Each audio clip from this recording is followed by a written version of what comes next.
Welcome to the Storypowers Podcast, the show about the power of stories, the people who tell them, and why you should be doing it too. I'm your host, keynote speaker and storytelling coach, Francisco Mahfuz. My guest today is Parker Worth. Parker is a rising star in social media, writing about storytelling and sharing lessons from his journey from janitor to multi-six-figure entrepreneur has gotten him more than 29,000 followers on X and over 4,500 email subscribers. If that wasn't enough, he managed to earn an impressive $22,000 when he launched his storytelling course. Now, being someone who tells stories online myself, I could be jealous of Parker. But he's also the guy who used to scrape parking lots for loose change and eat chicken fingers out of garbage cans. He had major gum surgery because he brushed his teeth too hard. And he was once asked by a gym manager to put on deodorant because his left armpit was stinking up the place. So I think I don't need to envy him all that much. Ladies and gentlemen, probably the best storyteller in the world with a neck tattoo, Parker Worth. Parker, welcome to the show. Thanks for having me on here, Francisco. I think that was one of the best introductions I've ever heard. Clearly done your homework, man. It's what I do, my man. Now, I need to tell you that when I was prepping for this, I heard another podcast you were on. It was beautifully crafted. It built a narrative. It had an airplane theme, sound effects, and it was edited to within an inch of its life. This will be nothing at all like that. No, that's perfect. I didn't like how choppy it came out. I think it kind of just ruined the transition and the flow of the conversation. It was great production, but yeah, I like to just hear the flow of conversations on podcasts that don't get interrupted, right? You kind of get the emotions in between. Yeah, I don't know. I mean, I'm a big fan of stuff like This American Life, which is the standard of kind of podcasts that tell a story. But the effort and the amount of time that goes into editing something to make it sound the way that, that podcast that we were talking about, to do that takes there is a lot of time, a lot of effort. Not sure there's a point to it. But anyway, right. We're not here to diss someone else's podcast. Maybe we'll do that later, but not in particular. Okay, so there's a whole bunch of stuff that I want to find out from you, and I'm not sure I'm going to be able to put this into any sort of narrative arc. I'm not sure I care. But one of the things that when I was listening to the stuff you did, that stuff that started getting you to explode on social media, one of the things I was super interested in was when you were talking about research. So you were talking about how you went and did a whole bunch of research on the problems people had with storytelling, and I believe you talked about you used Quora, you used what's the name of the other website? Ask. It's pretty much primarily it's Facebook groups, but Reddit or Quora are the really good ones. Yep. Okay, I thought there was one called Ask a Person, Ask a Question, or something like that. Oh yeah, I just simply, once you get to the point where you have audiences the sizes that we do, you can just simply ask like, "Hey, what's your problem with storytelling?" And it was amazing. You get 30 or 40 different replies from people, and it's just instant market, verification. Okay, so my interest is not so much that you did that. My interest is in what you found, because for reasons that become clear throughout this conversation, but I'm very interested in find out what people think is their problem with storytelling. Yeah, I mean, there's ones that as well as there's the most common ones are just like coming up with ideas. How do I know if it's a good story to tell?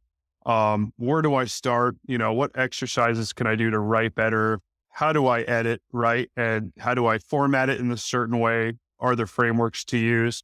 And a lot of them are just like I said, very common. It's the idea one. And then how will I know it's a good story? Which ones do I know are good to tell, right?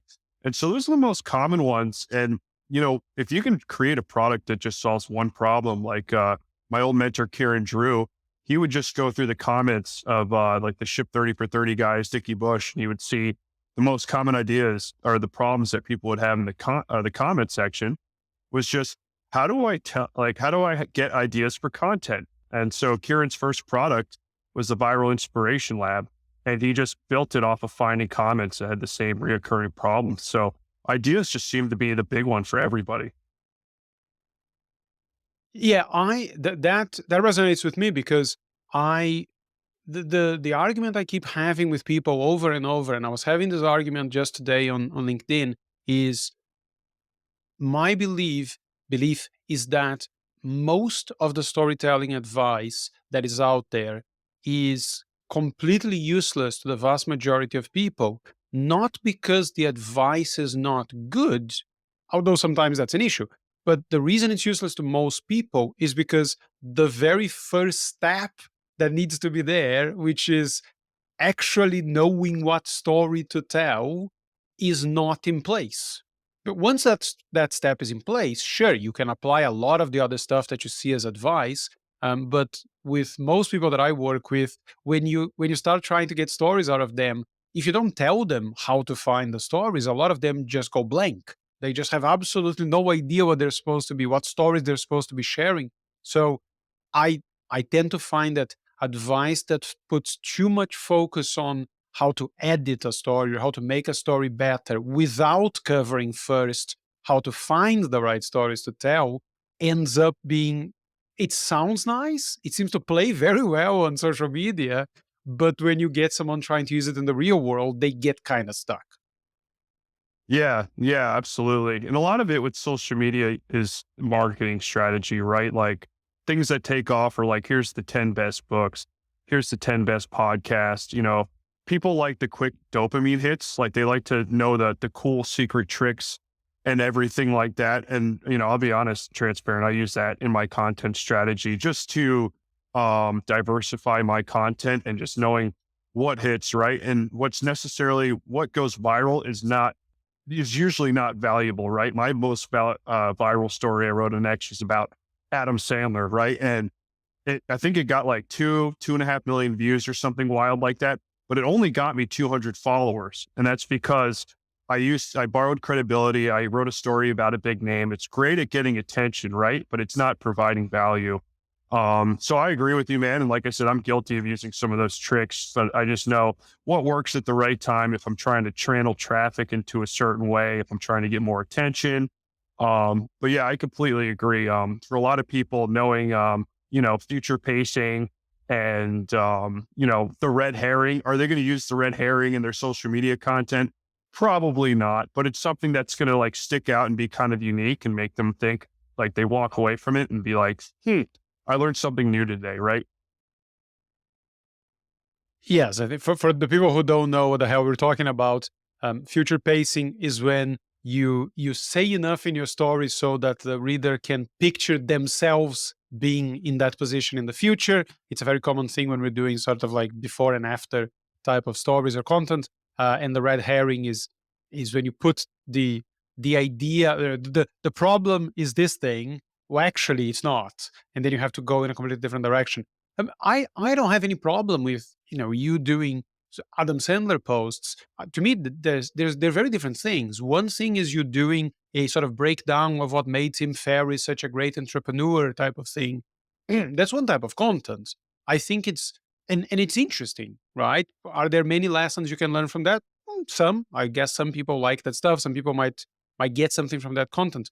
My issue is more because I follow a lot of people that are into the storytelling world, and the two problems that I come across more often are either they don't ever tell stories, right, which is not a problem you have.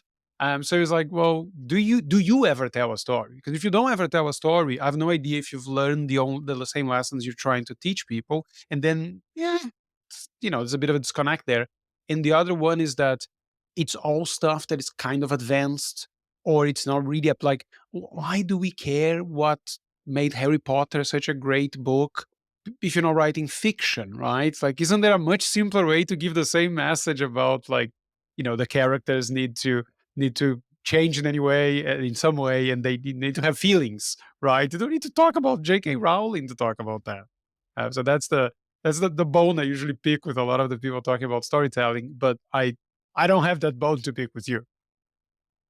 Perfect. I'm glad to hear that. And yeah, like you said, it's about getting the reps in and putting the stories out there. And I think what both you and I and a lot of other people are seeing is, and as you know, you're such an expert, Francisco, is that essentially like storytelling just applies to all facets of life. And I think that a lot of creators and content creators out there know it's kind of a cheap trick. Like it's something that takes off, right? Like, here's how to use storytelling in your crypto or whatever. I think it's just something that people do for a one-off trick for attention, just because you can really apply it to everything. I mean, whether it's like, here's how to use storytelling to raise funding for investing in your company, right? Here's how to use storytelling to like build teamwork inside your company. And so I think it's kind of like a little niche that people all try to kind of tap into to diversify or whatever. But I see the same thing.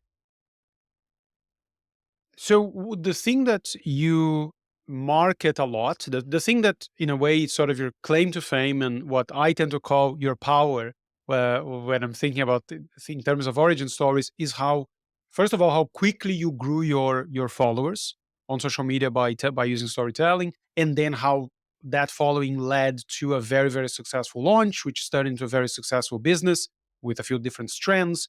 So from the people you've been teaching and from your own experience, what did you find what were the storytelling specific techniques that you found that seem to be most responsible for that? Because there's a lot of other stuff that is not storytelling related as such. But when it comes to the storytelling part, what did you find for you and the people in your community and the people that were your clients that you found, okay, well, this, like if you could only do two or three things that are to do storytelling, these were the things you absolutely must do because they have the biggest bang for your buck.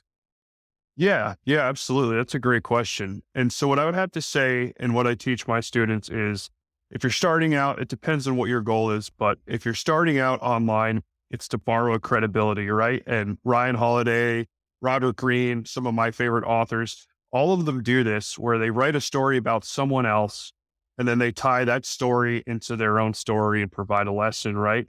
And so basically, if you start writing about your favorite companies, your favorite entrepreneurs, like podcasts, whoever you obsess over. Like for me, it was Tim Ferriss. Whatever their ideas are, if you write about these other people, these famous companies, what happens is people see this post. Say you're writing about, I don't know, you're a banker and you write a story about Merrill Lynch or something like that. Um, People that are familiar with Merrill Lynch will see this post and associate you with that authority, right? And so the number one thing I say is like, okay, you're starting out, you need to get attention, borrow stories from other people, right? Borrow it from Adam Sandler or whatever. And that's going to get you a lot of attention. Now, that's not going to build you credibility. The biggest thing that wins every time is a transformation story. It's your personal story, right?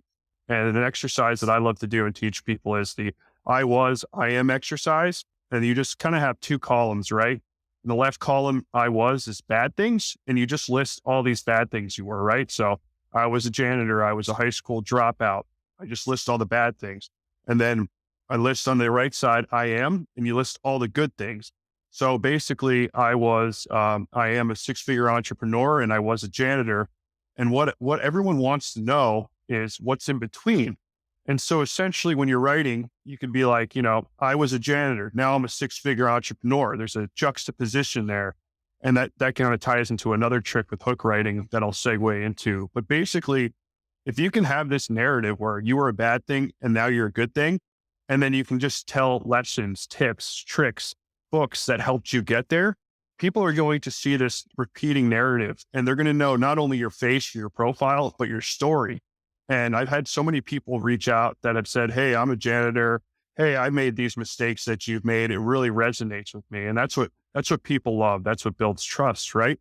And to segue off of that, the juxtaposition, opposing forces, polarizing views, humans see things in contrast, right? We see it as like this or that, black and white, good or bad. And so when you use this, I don't know how it works in the brain, but it works. Some of the best content, the best transformation stories have this. My friend Adi, who's a brilliant writer, he's way better than I am. He had a story that went viral. I think he got like 15,000 likes on Twitter. And it was like, I'm 32. I was depressed and anxious. My escape was in the PlayStation.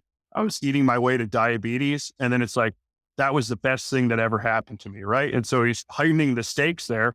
I was a bad thing. It was even worse. I was going to have diabetes. It was the best thing that happened to me. People see this contrast and this opposing force, right? And they're like, well, what happened in between? And then it just sells itself. It sells the click to what's next. And so mastering that, yeah, like I said, my mentor, Kieran Drew, did it really well. You know, he was like, I went to the doctors and my spine was 46 degrees out of line. They took a look. I had a tumor at the base of my skull. I had to have surgery. It was the greatest thing that happened to me. And you read that and bad thing, it got worse. Stakes are heightened.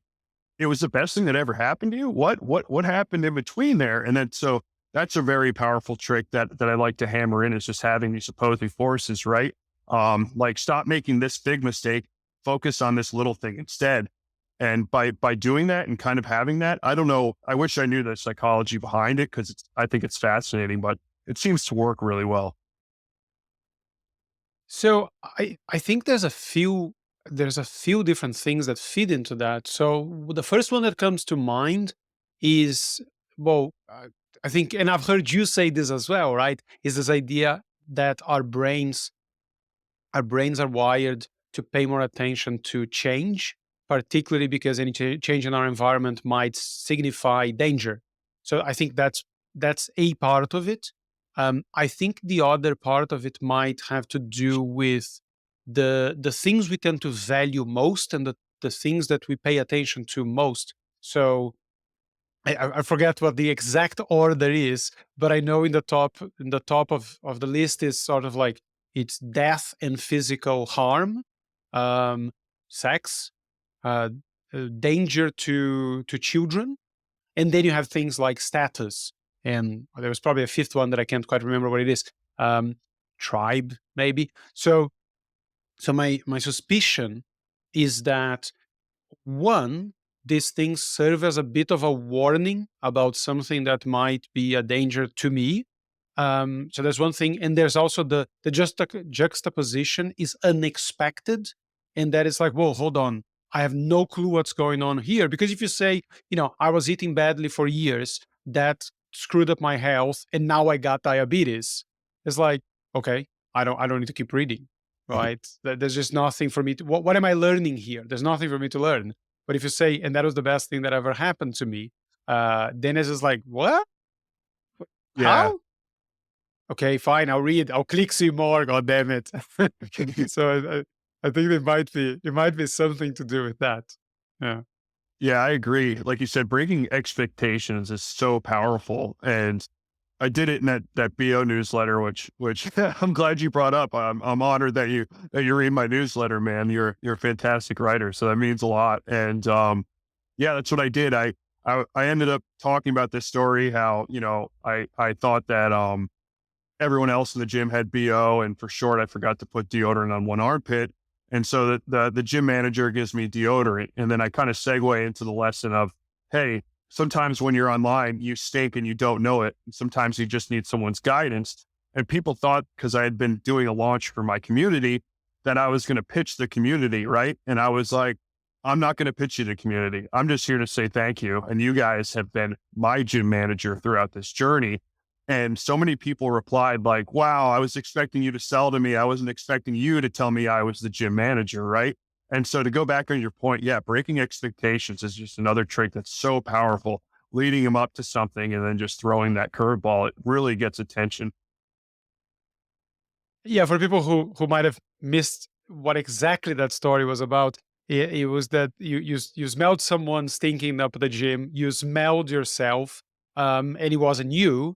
But then the gym manager called you over, and it turned out that you had smelled your right armpit, but not your left one. So I don't know, I had forgotten that the other than that one. I read that, and as it tends to be the case with stories, your brain goes somewhere that is familiar to you. And in my case, it wasn't something I did, but this constant mystery to myself and Patricia, my wife, we have here in Spain, which is very often you go to the gym, to like high end gyms, and there are like at least a few people stinking up the place, and you're like, but you paying like €100 a month to come to this gym. Like, how can you, like, you cannot be a stinking slob. Like, I don't get this. And we haven't cracked this mystery, but we have a suspicion that because gyms here in Spain, I don't know if everywhere, but here in Spain, they have locker rooms. And we've seen like once or twice people that arrive, get into the locker room, and then get their gym clothes out of the locker room. And we're like, hold on, didn't you wear them last time? Like, weren't they sweaty when you wore them like a day or two ago, and now you left them over for 2 days, and now you're wearing them again? This would explain a lot, but we don't know if that's what the real reason is. But I don't think everybody's just forgetting to put deodorant in one armpit. Yeah, I think I was in a rush that day. But yeah, the powerful thing about that is one of the biggest mistakes I used to make was I used to write about the craziest stories I had. One of the first emails I wrote was about I went and hiked Mount Fuego in Guatemala, and it ended up exploding when we were near the mountain and running down the mountain. And the replies were like, "Yeah, this is a good story, but I've never been on a volcano, right? Like it's not relatable." And one of the biggest mistakes was like, yeah, I've got these crazy stories. I need to lean into it. But really, it's just the relatable stuff that people love. And that's what gets you all the engagement and the replies. Like, so that's what I aim for. I just basically journal every morning and every day and night. And at night, I just reflect on the whole day, like what happened, what little interesting things can I take a lesson out of and share. And people love those relatable things every day because they, like you said, they empathize with it. Yeah, I 100% agree with you. The one thing I will say is that I don't think the problem with that story is necessarily that most people haven't hiked Mount Fuego or a mountain of that kind. I think the issue with that story, the way most people tell that story, is is the same issue with almost any story. What happened is irrelevant. What really matters is how it made you feel, and ultimately how what in what ways it changed you, right? What did it make you realize about yourself, about the world, or whatever? So I have heard a storyteller that I often quote, which I love, is he might be the best storyteller I know, a guy called Matthew Dix. And he said that when he worked with someone that had climbed Everest, what he did was, like I said, nobody cares about you climbing Everest, because they were trying to make this into a business keynote, right? And he said, okay, well, how can we make this relatable? So he started talking to the person, and it turned out that the relationship of the person with the people going up the mountain with her was super interesting. And it sounded very much like the relationship a lot of people have with their coworkers, right? There was the annoying person, there was the person that was always full of energy, there was the person that was super negative. And then, like, essentially, it sounded like a workplace story that just happened to happen on Everest, on climbing Mount Everest. So I think that some people tell very relatable stories and screw them up because they don't talk about their feelings, and that's even more of an issue when it's a non-relatable story, right? This outrageous thing you did and whatever.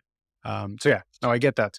Um, One thing about the way you write and the way you found that your storytelling was successful on social media, the I was, I am, is that what you call a micro story?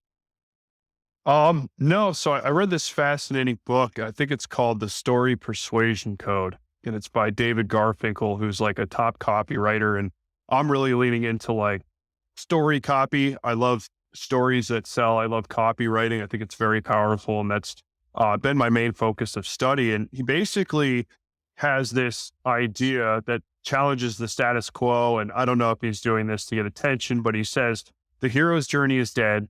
Here's how to use micro stories and TikTok on tweets and all this stuff. And he really simplified it to 4 sentences, right? The first sentence is the person, the place, and the time period, right? Like 7 years ago, I was lost in the woods. And then basically then you have the conflict, right? And then I saw a bear. And then there's the resolution and the solution. And it's like, the bear ran away because I shook a can of coins. And then what's the lesson is like, always bring a can of coins with you just in case you run across any critters, right? Not the best story I came up with off the top of my head, but using that kind of segment to basically just have this micro story, right? And so when I read that, I found that I can write tweets. I like Twitter for the instant verification of the market there. That's what Mark Manson does to verify his ideas. His ideas are just short tweets. The ones that do well, he knows he can expand on them, right? And so what I started doing was these micro stories every day. 10 years ago, I was a janitor. 5 years ago, I was an electrician. Now I'm a full-time creator. The solution, reality is negotiable. That one did well.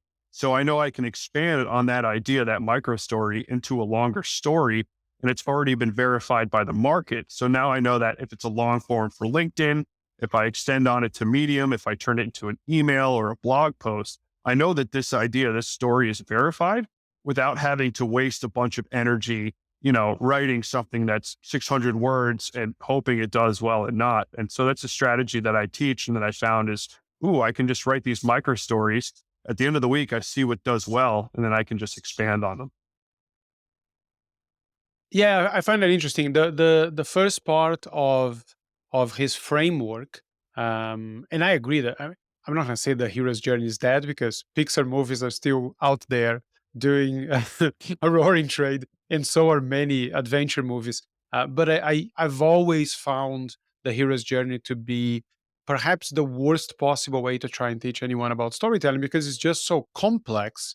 And if all you're going to do is say, do you have a story? Like, did you ever leave a place where you were comfortable with and go somewhere that was kind of awkward? You didn't know anything about it. Oh, yes, there was this time when I moved to Europe. Okay. And there's anyone that was like a mentor or anything that, like, if you're picking elements of it to find stories, I think that's an interesting thing. But for anyone to try and get something that actually happened to them and go, oh, now let me look at the hero's journey and match this thing, it's a nightmare. It's like the most complex descent into the innermost cave, meet the goddess. What? I mean, there's some stories about meet the goddess if you live in Brazil, but it's not. This is not the way to do it. And the whole time and place and person. I just the other day I posted something on LinkedIn and I said I went on AI and I got the soap from Fight Club, and I asked AI to change Fight Club to Story Club. And then the post said, ladies and gentlemen, welcome to Story Club. The first rule about Story Club. And then I came up with like 8 rules. And one of them was, I don't remember how exactly I wrote it, but it was to do with there's the rule about there's only 2 guys to fight. And I said something like, there's only 3 ways to start a story. It's time, place, and action. That's it, right? I'm somewhere, it's 10 years ago, I'm this place, or you can do mix them, but you combine them, but or you know, um, it's a week ago, my phone rings and I answer, right? Like you can do action instead of place, but that's it. And if you do that, it sounds like a story. People want to pay attention. If you start in almost any other way, you're probably just doing background, and that's never really interesting. So I completely agree with him about the hero's journey being dead, but as perhaps I understand what he's doing. It just sounds controversial, but I believe I agree with the sentiment for sure. Yeah. Yeah. I love the idea of the story club. That's genius. That's really creative. Uh, That's pretty cool. I, well, Yeah. actually, I think because I'm launching in another week or two, I'm launching my newsletter, and I'm very inclined to call it Story Club. I actually had another AI image, which first I thought of I'm gonna get the Brad Pitt image, like with the blood and the cigarette, and put my face on him. That I couldn't make that work. Then I actually changed the image of him and like with the guys in the basement, and I had all of them be like he's reading a book and all of them are holding books. And I actually posted that on LinkedIn, but I completely forgot that the algorithm doesn't like people without shirts on. So I posted it. It did nothing for like 25 minutes. I was like, oh, you idiot. People without a shirt on. So I used the soap one that I had done as well. And then it just went. Um, yeah. But anyway, you said, no, I'll come back to the hero's journey because I want to ask you something about that. But what I wanted to ask you was, some of the techniques you were mentioning, particularly the I mean, that just screams Twitter writing to me. Like that's what a lot of people have learned to associate with popular Twitter or X content.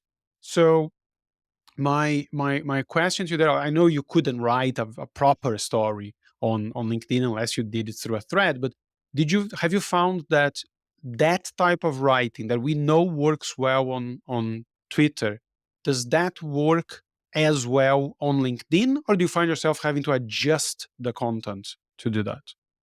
Yeah, that's a great question. Primarily, I've transitioned everything. It it kind of depends because the thread format, it's a little different, right? You've just got blocks of 280 characters, bam, bam, bam, bam, bam. And there's really no transition, right? It's like a hook. You tell them what, you tell them how, you tell them why, and then you have like a punchy sentence. And like you said, I have some ghostwriting clients, and it's like they're like, oh, I want to take my Twitter content and put it on Facebook as the long form. And so, like when you have those clunky tweets just back to back to back, there's no good transition. It's not smooth. It's hard to read when it's not like a thread. And so, yeah, you have to kind of alter it to transition well, right? And so, like, 10 ways to do this, or like, here's the story of what happened, and you can't have these 280 character blocks. And so, like, basically by asking questions and leading into another hook, I kind of have to alter with the transition. But besides that, I don't have to change much because a lot of like the hooks, like I know on LinkedIn, I think you see the first line or the first two lines. And with a lot of hook writing, it's like, you poke at the problem and then you agitate more, right? And so you'll see a lot of good one liners on LinkedIn is like, most people struggle with this. The biggest mistake I see people making is this, right? And so people get that fear of missing out. But to roll back to your question, besides like transitions and kind of having like a more smooth flow down the page so it's not as chunky, they do work. They do work really well. Am I guessing this completely wrong that when I see a post like the one of yours that I commented on last week, where arguably there was content enough for 4 different posts in there, was that a long thread that got turned into a LinkedIn post? Do you know which one it was specifically? I'm sorry, Yes. I forgot. Yes, it was the one where you were talking about lots of different ways to get better at storytelling, and I think you quote like 5 or 6 different authors or books with like lots of detail why that one in particular was worth exploring. And I went like, you're just showing off. There's 4 different posts in here. Why did you write a super long thing with all of them?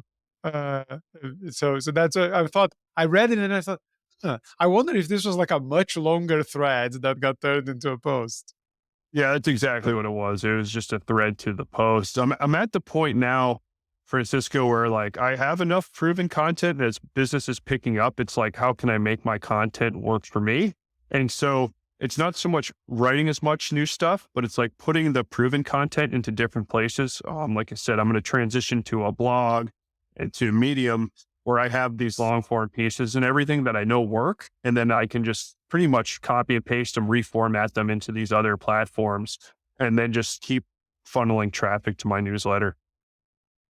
I think I either read or heard you say something along the lines of you have 200 proven pieces of content, and that might be most, if not all, of the content that you need. Yeah, yeah. Did I- Yeah, that's correct. I think I have a little more than 200 now. And essentially, like Kieran Drews told me, and I know even Sahil Bloom says he reuses the same content every 3 months and just kind of changes the hooks and everything like that. And I'd gotten to a point, I'm actually writing for a gentleman that is worth a lot of money. And it's funny, like hearing his podcast and studying him and learning everything he did to scale his business to 8 figures. And I learned this really interesting technique that I keep thinking about when I apply this to content strategy is he calls it fi, ri, ri, ri. It's like you find yourself repeating yourself, record yourself, and replace yourself. And so that's what was happening was I was really getting caught up in creating new content every day when really, if you have a winner, you can post it every 3 to 6 months. I mean, obviously don't beat the dead horse. There is a limit. But with the sea of information on social media, I've never had anyone comment. I've had one person say, hey, I saw you post this 5 months ago, right?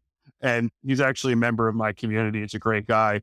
But it gets to the point where, okay, how can I automate this and replace myself and move on to the next tier, right? That's just where I'm at now, and it seems to be working well.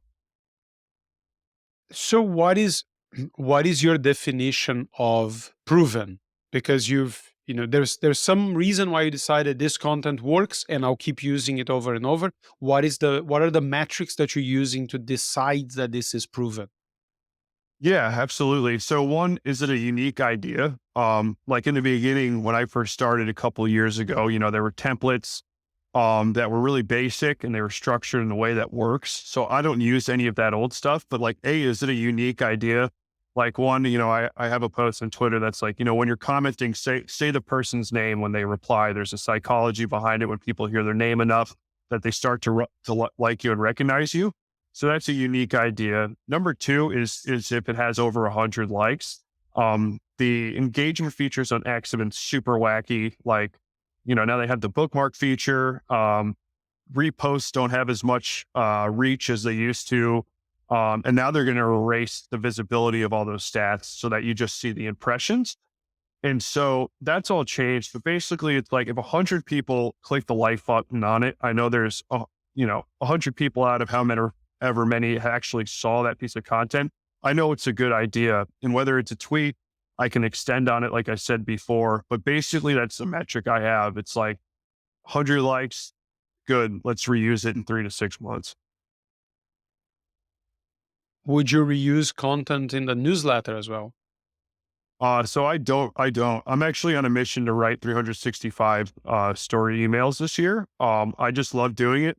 And like I said, it's basically just off of observations that I had the day before. Like I really just want to be able to sit there, write a great story that's relatable and fun. And that's been my challenge for the new year. I know I won't hit 365 because I've taken a day or two off, but just having that on repeat and maybe after the year, studying what works and then kind of re-altering them for launches. Like if there's certain lessons in there, have a hand raiser email like, hey, if you guys are interested in email storytelling course, just click on this link and then they're tagged. And then I can have some of that content reused and have them channel that toward the launch and kind of automate it. But right now, my challenge for myself is just to write a great new story every day with new lessons. It's just something that gives me energy. It's something that I enjoy. And it's something that after I walk away from the cafe in the morning, after consuming lots of caffeine, I'm like, you know what, no matter what happens today, I wrote a story. And that's kind of been my threshold for success. Like the little thing I can do every day that'll turn into something big. Yeah, there's a practice I got from the aforementioned Matthew Dix that I've mentioned in the podcast a million times. He calls it homework for life. I mean, he's a school teacher, so I guess that makes sense. And it's it's it's similar to what you talked about, but he made it slightly more formalized. So it's asking yourself at the end of the day, usually, if you had to tell a story about something that happened today, something you saw, something you heard, something you thought about, what would that story be? So you're not necessarily not writing a story, but you're writing at least something that could be a story or part of a story. And I've been doing that. I lose track now, but I think I've been doing that for close to 3,000 days. And a lot of the stuff that goes on my LinkedIn are stuff that genuinely happened the day before, 2 days before. And yeah, I mean, it's a great practice. And I think that I think it's difficult to tell people to do that, and I do tell them, but it's like if you don't do it every day, it's hard to get into the habit of it. Like if you did it once a week, or it's difficult to go on a Sunday and go, "What happened this week?" That your memory just doesn't work that well. But if you do it every single day, like we are doing, then I mean, I'm not going to say you're never going to run out of ideas or stories to tell, but it's a damn hard. It's much harder to do, especially if you're not doing it every day. Like if you're not telling a story every day, you're really not going to run out. If you're telling one every week, every two a week or whatever, you're not going to run out anytime soon. Yeah, yeah, absolutely. And I'm sure you have like a swipe file or whatever. I have a Notion file of just ideas that, whether it's from reading, like I said, like authors borrow credibility all the time. There's always something. If you read like Leonardo da Vinci's biography, there's always some lesson. I sent one today about the Ethiopian herder that discovered coffee, right? And it's like, oh, that's an interesting story that I could borrow. And I also have these little pocket notebooks that I carry around. I'm super disorganized and there's a ton of ideas in there that just never make it to the Notion file. But yeah, just like reflecting every day and putting that stuff in there, and it builds up. You know, there's plenty of story events and great observations that turn into great stories that happen every day to all of us. Yeah, for sure. It was a much before, long before I got into storytelling as much. I watched like a workshop or something, and the guy said, take a notebook or open a note file in your phone or whatever, and just write down anything that sounds remotely interesting.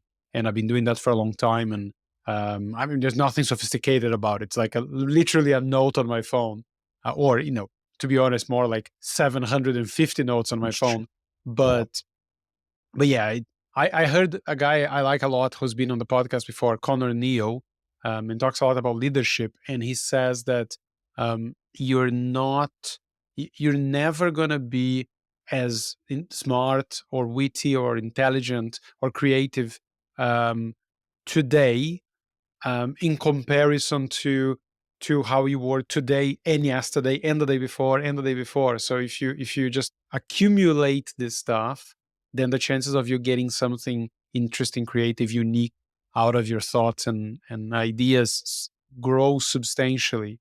And if you're not writing things down, they just go away. It's not You're not going to remember a good idea from 3 weeks ago unless you wrote it down or put it to practice. So um, one of the things I asked you about the metrics was because uh, a conversation that happens a lot on LinkedIn, particularly, which is the main social media that I use, is people not say trashing, but what are called the vanity metrics, but just trying to emphasize that likes and even comments are not necessarily a metric that means it's not the most necessarily the most important metric for a lot of people, because you can get a lot of likes and not get anything out of that. So I was wondering if one of the metrics you were using to consider an idea proven was, I posted a story. It didn't actually do that well when it comes to engagement, but I had 5 people reach out for a conversation. I got some DMs. I got, that sort of stuff. That's what I was wondering. Yeah, yeah, and you're absolutely right. The biggest thing is profile visits, right? That's what converts followers, and stories get a lot more profile visits than they do likes. To be honest, I'm like the most unorganized person you'll ever meet, and I'm just like look at it. I don't want to hit the sidebar and see the profile reviews, and I should be doing that. Luckily my girlfriend, she's into software and automation and all that kind of stuff, and we're going to work on having a database basically to collect and see all these metrics from whether it's email, whether it's from the community, all in one dashboard where I can observe it and make better decisions. But yeah, to be honest with you, it is probably not the best metric to look at, and I should probably apply more thought into it. Yeah, but profile visits is really what you're looking for. And like you said, client stories. I have a client story that I use, and that one doesn't get a lot of engagement. That one doesn't get me a lot of followers, but that one gets me DMs from people that want to pay me. So it just kind of depends on the application of what your goal is, right? So I kind of try to differentiate that way. One fairly simple way that I've learned to to do a very complicated thing in a very easy way is, instead of necessarily looking at profile views and all this stuff that obviously has lots of merit, but it's simply when people reach out to you, is to ask them, was there any particular story that like made you actually reach out, right? And that doesn't mean that that's the one story or the one post that did it, because they might have read 50 of your posts and this was just the one that tipped them over the edge. So I think it's only going to tell you what might make people move along in the funnel, so to speak. But I think I find that to be an easy enough way to get. And whenever someone connects with me, I always ask them, do you mind me asking what made you reach out? And they'll go, oh, I saw you commenting on this person's post. I liked your headline. I saw this post about whatever. So at least it's a very easy way to get that data in a way that is not very data savvy, which I'm not either.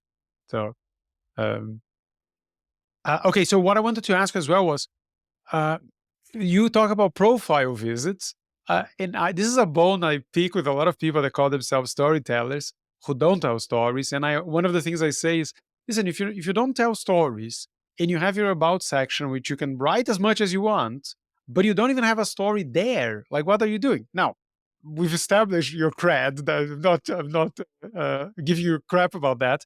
But why do you have like only 3 lines in your about section and a bit of code, which you might not even have realized? You have some HTML code there to make a line break in the middle of your 3 lines.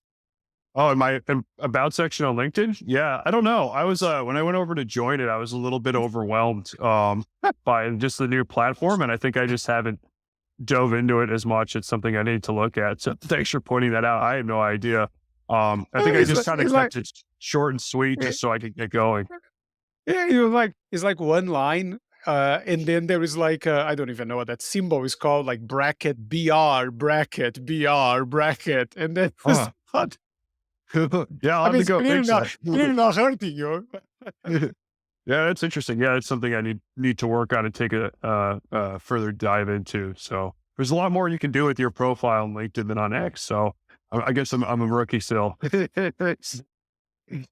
Something else. I have a couple of more technical things, and then I think we'll be on our way to the end of this. The first one is when you write your newsletter. Now, I don't think you do this on LinkedIn, but when you write your newsletter, I guess it's, as part of the code of the newsletter, my name gets used a lot in the middle of the stories. But the stories are told in a way that I think a lot of people call a conversational style, where in a sense you're kind of like dipping in and out of the story itself with questions and all that stuff. And I don't think you use that particular approach when when you're on LinkedIn, right? Obviously, you couldn't use the person's name, but there's no reason you couldn't be asking questions halfway through the story.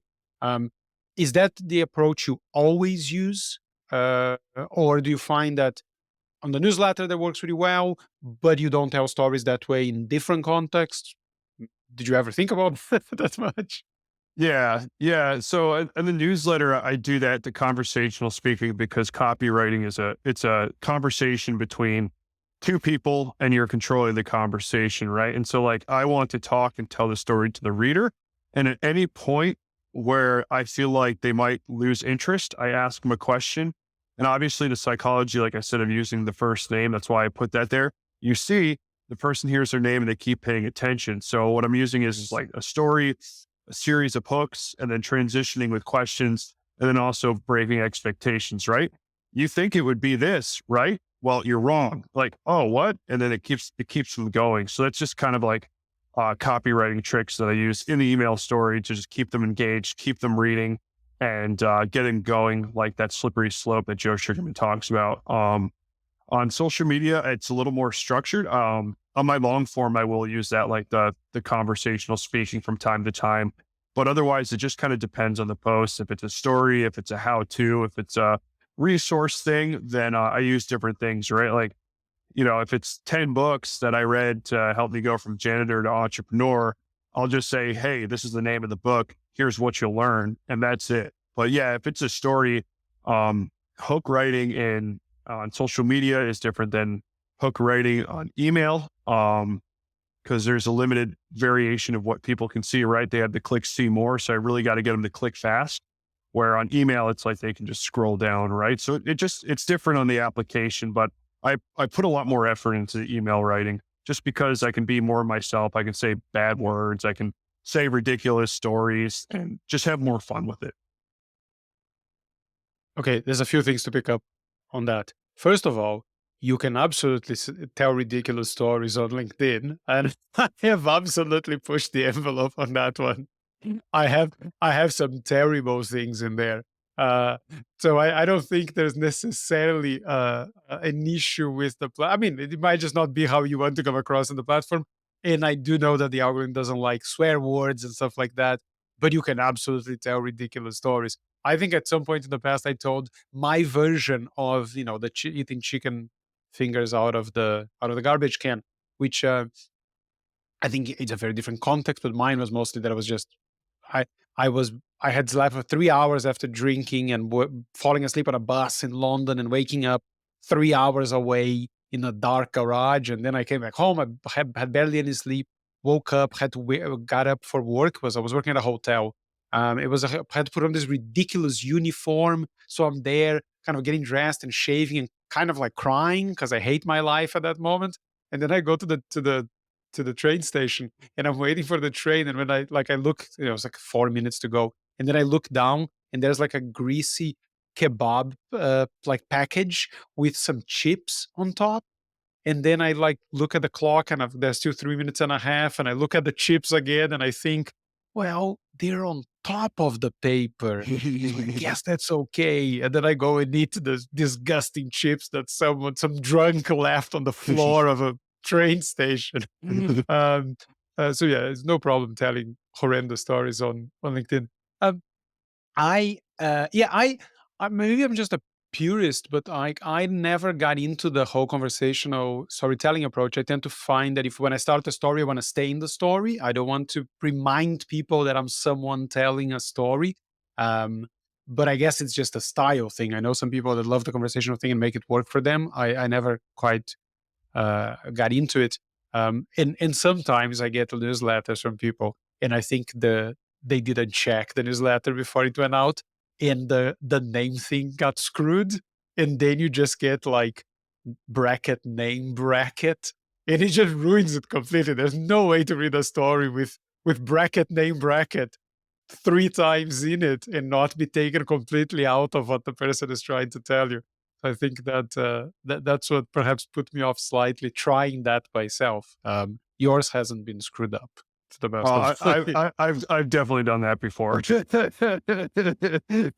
Yeah, yeah, and it sucks because like I'll realize it, and then ConvertKit charges you a lot more money to go back and edit your content, and by the time you edit it, it's already been sent to half your list. And yeah, I've made all of those mistakes. I'm not the most tech savvy guy at all, so yeah, I've definitely done that before.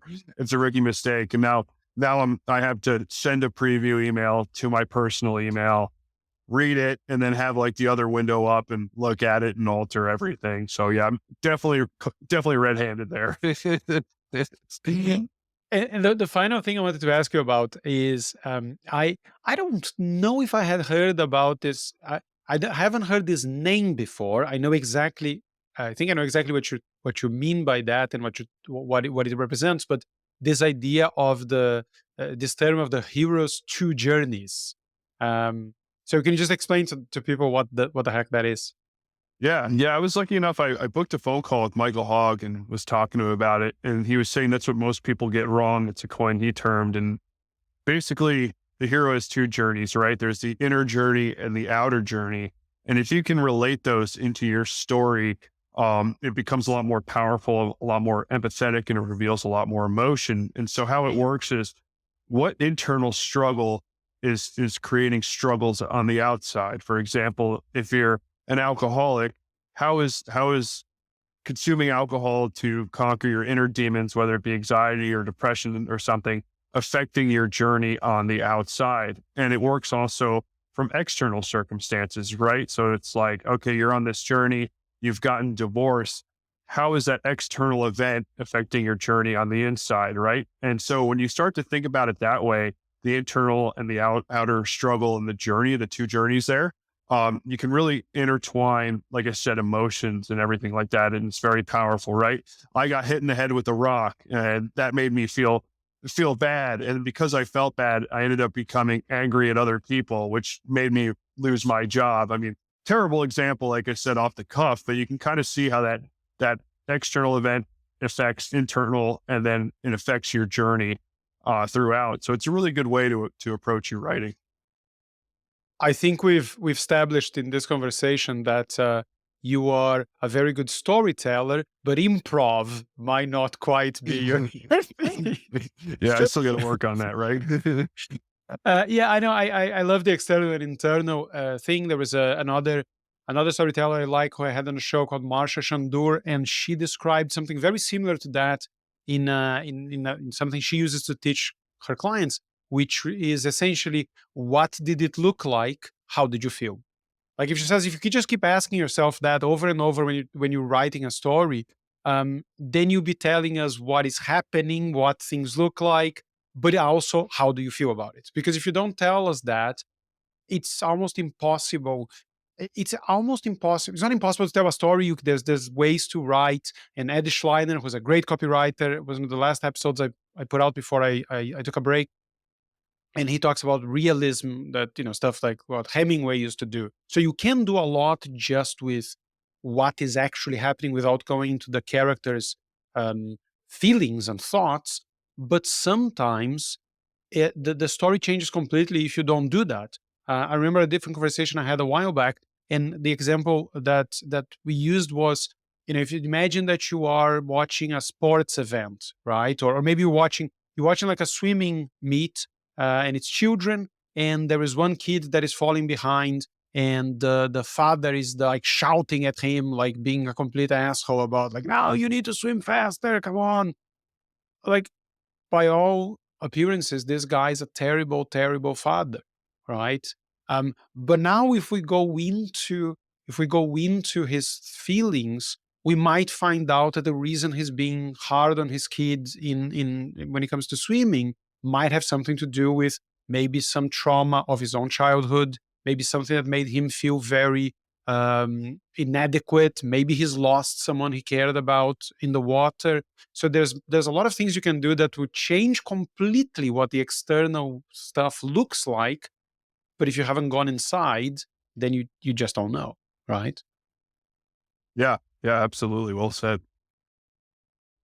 All right. So on that note, we've talked about your newsletter. We talked about stuff. I think people have realized that they can find you on LinkedIn and on X or Twitter. I hate calling it X. We should make It's an effort true. of not making that work. He needs to go back to calling Twitter because it's just stupid.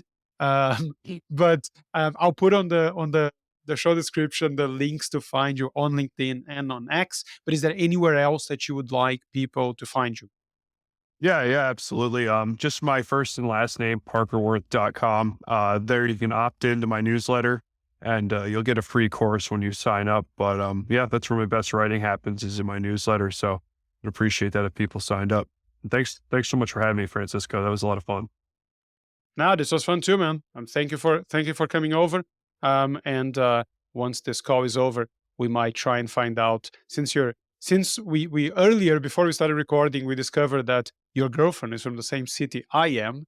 We will now try and find out if I actually know her, and if I should be telling you things about her, or if I should Yeah, should shut yeah, my right. mouth about.